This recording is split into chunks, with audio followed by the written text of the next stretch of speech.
I'm out here on the par 5 16th, the signature hole, and it's such an inviting tee shot. So what we're going to do is we're going to talk about how to make a full turn, how to really feel as though you get all of your potential power out onto the golf ball. Turn is going to come really from two centers. First of all, my core, my pelvis, and my sort of thoracic area here, my chest. Don't think about turn as something that happens in your shoulders. Shoulders can move very independently, so we're not talking about shoulder turn. What we see is from the tour players, probably a very bad example of what your average amateur should be thinking about. The tour players are able to get so much turn from their upper body, almost zero turn at all from the hips, so they create this massive stretch between that upper turning circle and the lower turning circle, and as they're increasing it, you know, they're not talking about 90 degrees of turn, they're getting much more than that and creating this massive sort of separation between lower body and upper body. So you can admire it, but don't try to copy it. That's where injuries can come from, or that's where you can try to force the issue. The best way to measure what you should be doing to try to get a turn, really keep your knees and hips centered at the ball. Make what is sort of not a totally stressful turn, but upper body turn where you feel that's sort of your maximum, which is about 45 degrees.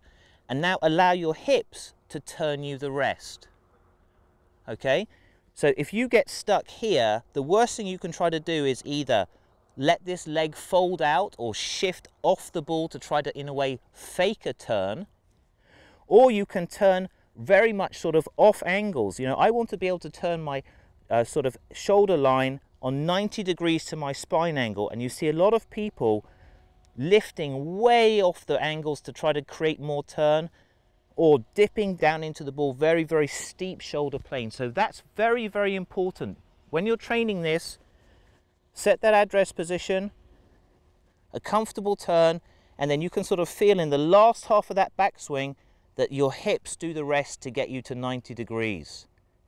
So a couple of key areas there, a couple of key faults. But if I can get the right balance of upper body turn and lower body turn, that's my maximum power.